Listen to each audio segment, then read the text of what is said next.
So hi friends, welcome back to ఇది మన trendings. So మనం ఇప్పుడు ఎక్కడ ఉన్నాము అంటే ద్వాపర యుగం నాటి అగస్త్య మహాముని చేత స్వయంగా ప్రతిష్టాత్మకమైన లింగం అనేది మనకు అక్కడ కనబడుతుంది. ఇప్పుడు అదే టెంపుల్ కాడ ఉన్నాం.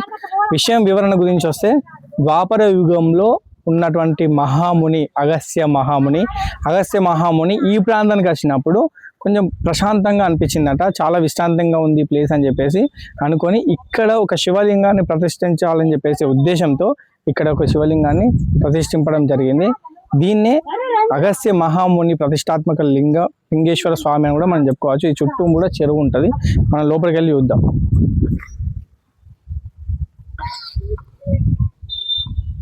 సో ఫ్రెండ్స్, ఇప్పుడు చెప్పిన విధంగా అగస్త్య మహాముని ప్రతిష్టాపించినటువంటి లింగం దగ్గర ఉన్నాం మనం.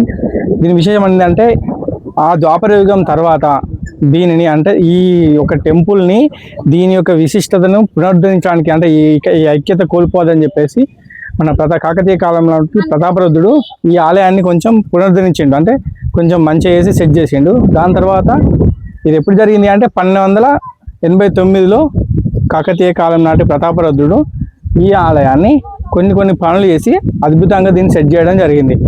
దాని తర్వాత అల్లావుద్దీన్ ఖిల్జీ కాలంలో సైన్యాధిపతి అయినటువంటి కాఫర్ అనే వ్యక్తి, అంటే అల్లావుద్దీన్ ఖిల్జీ అనేటువంటి అప్పటి కాలంలో ఉన్నటువంటి వ్యక్తి, అతని యొక్క సైన్యాధిపతి అయినటువంటి కాఫర్ ఆయన ఏం చేసిందంటే ఇట్లా దేవాలయం ఇలా ధ్వంసం చేయడము, దేవాలయాలు ఎక్కడున్నా కూడా తీసేయాలనే ఉద్దేశంతో ఈ ప్రాంతానికి వచ్చినప్పుడు దీని యొక్క విశిష్టతను తెలుసుకొని దీన్ని సగ భాగాన్ని ధ్వంసం చేయడం జరిగింది. సో దీని తర్వాత మళ్ళీ ఏం జరిగింది అంటే మన దీని తర్వాత శ్రీకృష్ణదేవరాయలు కాలంలో శ్రీకృష్ణదేవరాయలు మళ్ళీ ఈ ఆలయాన్ని మళ్ళీ సెట్ చేసి పునరుద్ధరించిందంట. ఫ్రెండ్స్, చూశారా ఈ టెంపుల్? చెరువు మధ్యలో ఈ టెంపుల్ నిర్మితమైంది. ఎదురుగా బావి ఉన్నది. ఈ బావి కూడా ఒకసారి చూడండి ఎలా ఉందో, చాలా చక్కగా ఉన్నది. అంటే ఈ శివాలయము చెరువు మధ్యలో ఉంటుందన్నమాట. చెరువు మధ్యలో కట్టారు. సో ఈ చెరువు మధ్యలో ఉండి ఇక్కడ ఇంకొక విశేషం ఏంటంటే, ఇక్కడ ఉన్నటువంటి గోదావరి నది కూడా ఉత్తరం వైపు ప్రవహిస్తుందంట. ఈ చెరువులో నీళ్లు కూడా ఉత్తరం వైపుగా పారుతున్నట్టుగా అనిపిస్తుంది. అదొక విశేషము.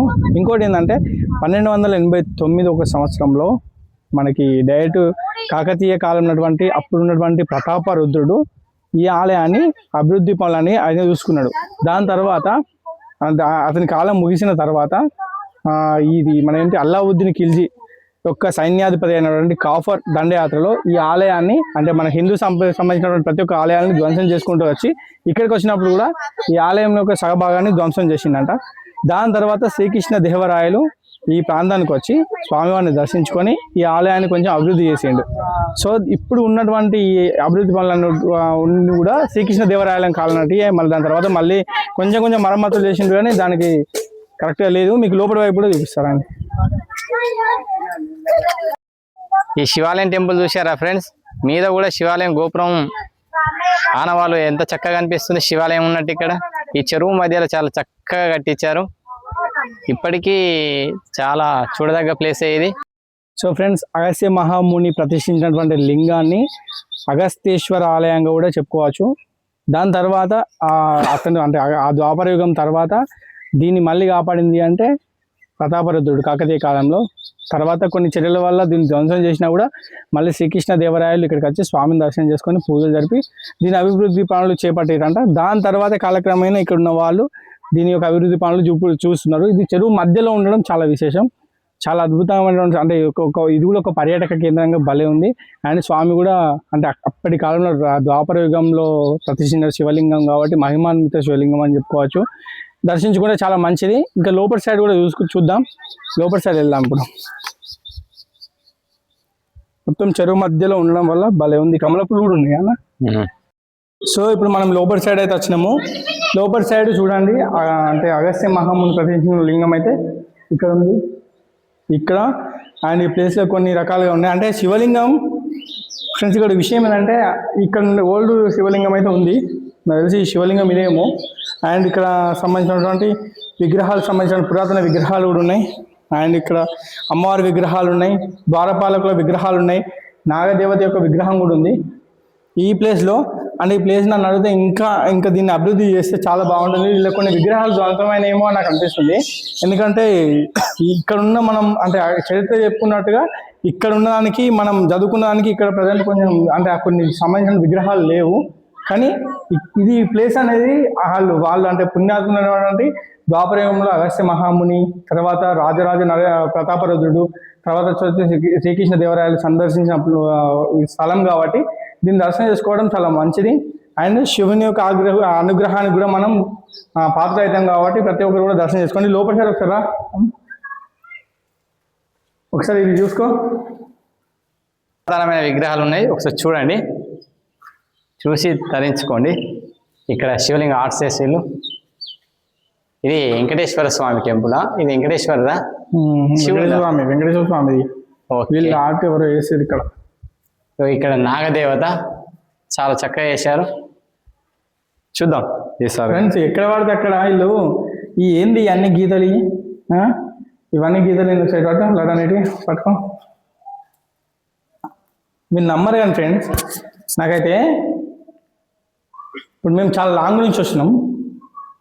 ఎందుకు వచ్చినాము అంటే ప్రతి ఒక్క దాంట్లో ఇది ఒక మంచి క్షేత్రం, ఇది ఒక పుణ్యక్షేత్రం అని చెప్పుకోవచ్చు. ఈ పుణ్యక్షేత్రానికి ఇక్కడ శివాలయం ఉంది, శివుని యొక్క ఆరాధనలు ఉన్నాయి, శివుని యొక్క విగ్రహాలు ఉన్నాయి, శివ పురాణం ఉంది, శివ చరిత్ర ఉంది, ద్వాపర కాలం నాటి యొక్క ఆనవాళ్ళు ఉన్నాయి. ఇట్లాంటి ప్లేస్లా వీళ్ళకి ఏడా పని లేదా? వీళ్ళకి ఏం పని? వీళ్ళకి ఏంది ఇది అంత ఏంది? లవ్ సింబల్ ఏంది? వీళ్ళ పేర్లు ఏంది? ఎవరెవరు రాస్తాండు ఇక్కడ? ఏం రాస్తాడు? ఇదేంది? ఇవన్నీ ఏంది? దేనికి వచ్చిన లెక్క ఇదంతా? కనీసం దేవుళ్ళం కూడా వదలరా ఇట్లా? ఇదేంది అసలు? దేవుడు అసలు ఈ పైన మొత్తం శివలింగానికి అటాచ్ అయి ఉంది. ఈ ప్లేస్ ఒకడు సన్ని ఆట, టోనీ అండ్ గున్ని ఆట. ఎందుకు ఇవన్నీ? ఎందుకు లడ్డన్న చెప్పకంటావు? ఇవన్నీ క్లారిటీగా నేను ఏం చెప్తున్నా అంటే ఇవి మేము దయచేసి ఎవరెవరు రాసిన వాళ్ళు వచ్చి తుడిచిపోండి. ఇది మంచి పద్ధతి కాదు. ఎందుకంటే దైవానికి సంబంధించినటువంటి ప్లేస్ కాబట్టి ఇట్లాంటి రాసి పిచ్చి పిచ్చి రాయొద్దు. అండ్ ఇంకొకటి ఏంటంటే ఇక్కడ పైన చూడండి ఒక పుట్టు ఉంది, అంటే పుట్టులాగా సేమ్ నాగుపాము లాగానే ఉంది చూడండి. మనకు పైన పురుగు అనేది అంటే అవి గూడులాగా కట్టుకున్నది, సేమ్ నాగుపాము యొక్క స్టాచ్యూ లాగానే ఉంది, ఆకృతి సేమ్ అలానే ఉంది. ఇట్లాంటి దివ్యమైన ప్రదేశంలో ఇట్లాంటి గీతలు గీయొద్దు. ఇవేనండి చూడు, ఇప్పుడు ఇక్కడ అమ్మవారి విగ్రహం పోచమ్మ తల్లి అని రాసేది బాగుంది. ఇట్లా దేవుళ్ళే గీయండి, తప్పులేదు. ఇక్కడ చూడండి భీమన్న దేవుందని రాశారు. ఇక్కడ గద ఉన్నది, ఇక్కడ భీమన్న గద ఉంది. ఇక్కడ గిరిజన సాంప్రదాయ ప్రకారంగా ఉన్నటువంటి ఆనవాళ్ళు ఉన్నాయి. ఇక్కడ కూడా ఆంజనేయ స్వామి మా బాస్ యొక్క విగ్రహం కూడా ఉంది. ఇట్లాంటివి రాసుకోండి. కానీ ఇవేంది ఎడిదిరిగానా? ఇది చూడండి. ఇవన్నీ నేను ఎందుకు తప్పు అనట్లేదు, అది మీ అభిప్రాయం మీది. నేను అవి మనసులో పెట్టుకోండి. అని ఈ గుళ్ళల్లో రాసుడు, ఈ నలుగురు వచ్చిపోయే కాడ ఇట్లా రాస్తే కరెక్ట్ కాదు. ఇది మనం అనడం మేమేం అనడం, కానీ దైవం అనేది ఒకటి ఉంటుంది. ఇది మన దైవాన్ని రక్షించుకోవాలి. కానీ పిచ్చి పిచ్చి గీతలు కానీ రాయకండి. ఈ వీడియో చూసిన ప్రతి ఒక్కరికి కూడా షేర్ చేయండి వీడియోని. అండ్ ఇక్కడ ఉన్నటువంటి విశిష్టత గొప్పతనాన్ని కూడా 10 మందికి షేర్ చేయండి. చాలా అద్భుతమైన టెంపుల్, నాకైతే మంచి ప్రశాంతంగానే అనిపించింది. చూస్తే ప్రకృతి పరంగా చాలా ప్రశాంతంగా అనిపించింది. ఇట్లా ప్రశాంతంగా అనిపించింది కాబట్టి అగస్త్య మహాముని యొక్క గొప్ప వ్యక్తికి ఇక్కడ శివలింగాన్ని ప్రతిష్ఠించాలనే ఆలోచన కలిగింది.